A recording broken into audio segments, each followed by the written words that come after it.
going on, everyone?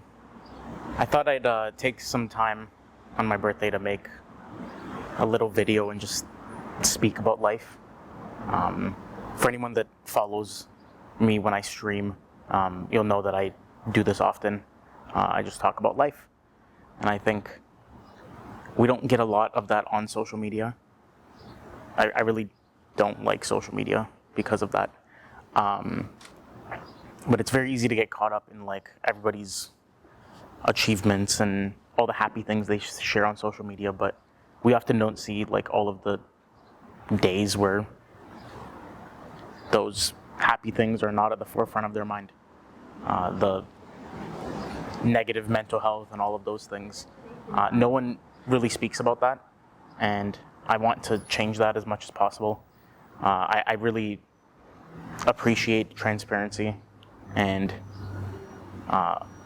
talking about my mental health struggles with people, because sometimes people are not aware that they're able to speak about those things, or they don't feel comfortable speaking about those things, and that's fine. But I think society has really put a stigma on mental health, and if I can help change that as much as possible, then I will do everything in my power to do that. So, with that being said, I'm 28 today, and it's kind of wild to say that, because if you would have told me that at 14 that I would be here at 28, I probably wouldn't believe you. I guess like 14 was the first age I was like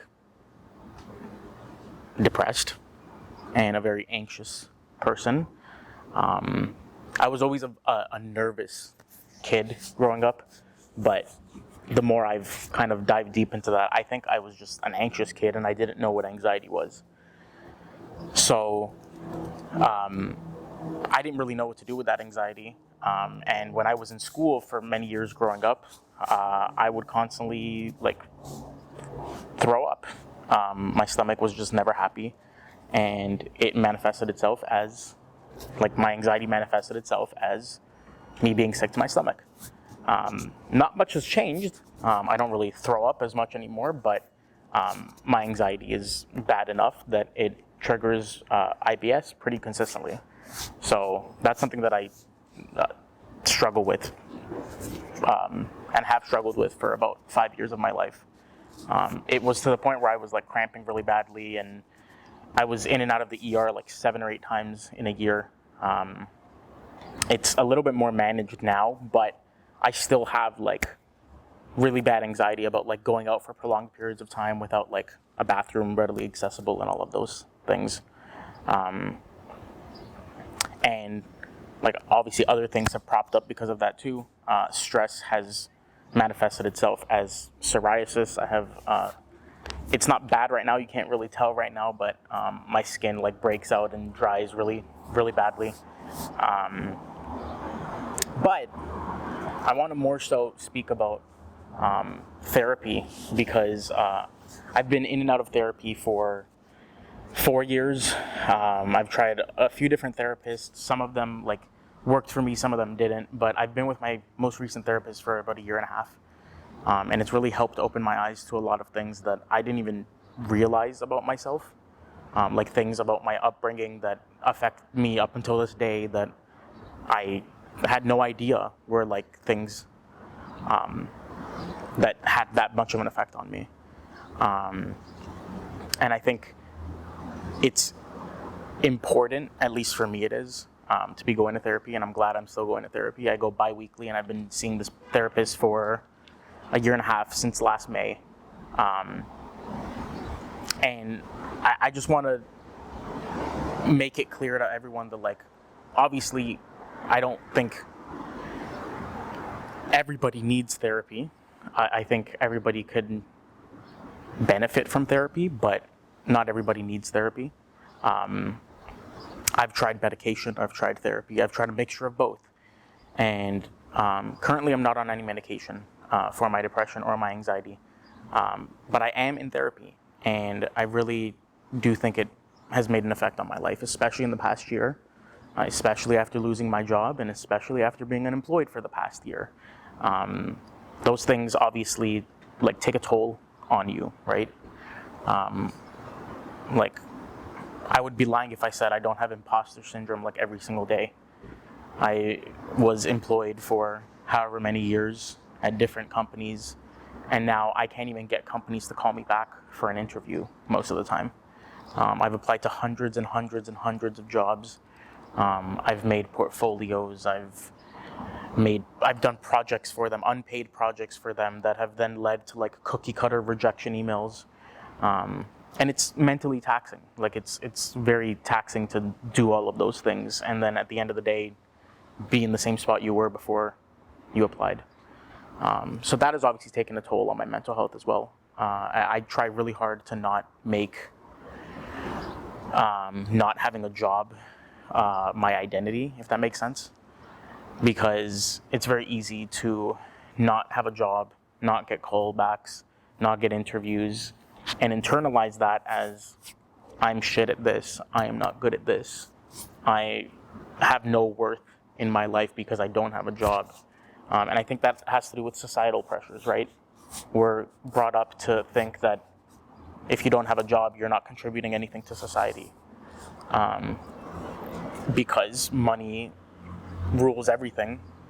As much as it sucks, like you need money for rent, you need money for basically anything you want or need in your life.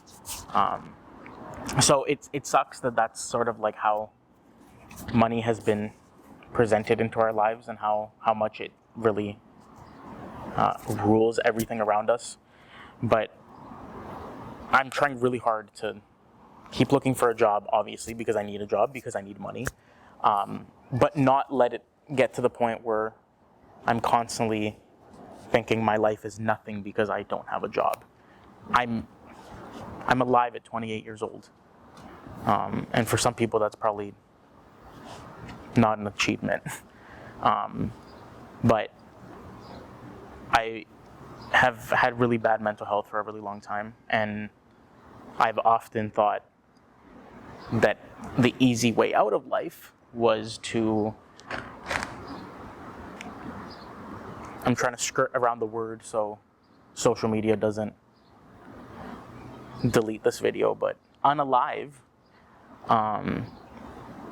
And I've obviously thought about that a lot of times in the past like 15 years of my life for many different reasons. Sometimes it's like in hindsight it was probably a small reason, and sometimes it's a big reason. But it's very hard to snap out of thinking like that when it's kind of the norm for you, and it has been the norm for me for 15 years of my life. Therapy, again, has also helped with that. It gives me a place where I can speak about how I feel and not feel judged or anything like that.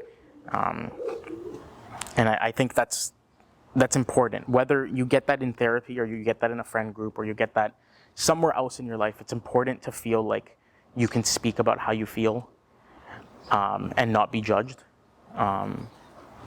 And like whether or not those people can help you or not is one thing, but sometimes all you need is people to listen. Like you don't need advice sometimes. Sometimes you just need to vent to someone and be like, my life right now sucks. And I get that from my friend group, and I go to therapy to get coping mechanisms to help with obviously the anxiety, the depression, the IBS through my anxiety, and sort of work through how to still do things and follow my passions without feeling hindered by my mental health or my physical health. For people that know me, I have wanted to get my private pilot license since I was probably like 11. I wanted to be a pilot when I was 11, and now I just want to get it just to say like I can get in a plane whenever and fly. I think there's a lot of freedom in being able to do that. But obviously because of like my now physical health and my IBS and all of these things, like it's something that I kind of gave up on dreaming about, because I can't imagine having to go to the bathroom 5,000 feet in the air and being with an instructor in my plane, and I just turn to him and I'm like, hey, yo, I got a shit. Like, it's just, I don't see it being a possibility anymore. And I'm not saying that to, like, downplay or, like, completely write it off. I think, like, maybe there might be a possibility at some point, but currently there isn't. And that's okay. I've kind of accepted that. At this point, it's kind of become, if I can do it, then I will. But if I can't, like, I've accepted that I can't. It will be like a bonus cherry on the top if I can, but I'm not going into it with any expectations. So there's passions like that I can't really achieve, or I feel like I can't achieve right now, and that sucks. But therapy has helped me to kind of accept the things that, like, can be out of my control. Like, if my physical health doesn't get better and it's because of my mental health and all of these things, like, I can control that to an extent, but how my body reacts and when I have to go to the bathroom is not something I can really control with having IBS. So I think it's important to go through life and sort of accept that things are out of your control. And that's something I've been learning a lot recently. Just radically accepting that things are, like, some things are not in my control. How people take things, if I do things with good intentions, but they take it as a negative thing, I can apologize that they took it that way, but it is not in my control how they interpret something. If I genuinely do it with good intentions. So yeah, this was sort of like a recap video of, I guess, the past year of my life and all the things that I've been reflecting on recently. I know a lot of it's centered around therapy, but it's because a lot of why I'm still here is because I'm able to talk about these things in therapy. I think it's an important thing that everybody should think about at some point in their life. The biggest thing is you don't have to be in a bad headspace to go to therapy. And I think people have this misconception that you can only go to therapy when you are already in that bad headspace.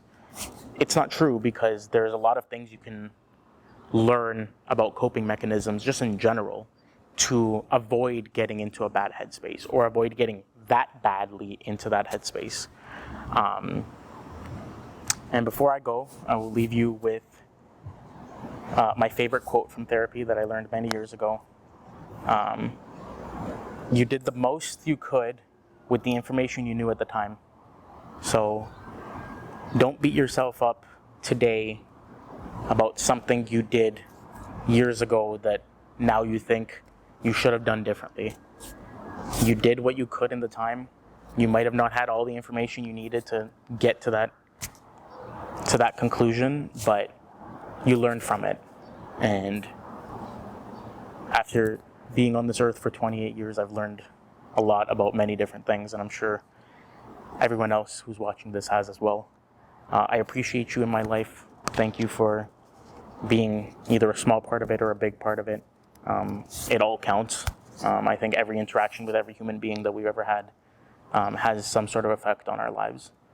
And you're seeing this, so you've had some sort of impact on my life. And I appreciate that. I hope you have a wonderful rest of your day. Thank you so much for listening to this. Like, what the heck was this? 14 minutes of this bald Italian man speaking to you about mental health and life. But I appreciate you guys. Thank you so much for hearing me out. And yeah, have a wonderful rest of your day.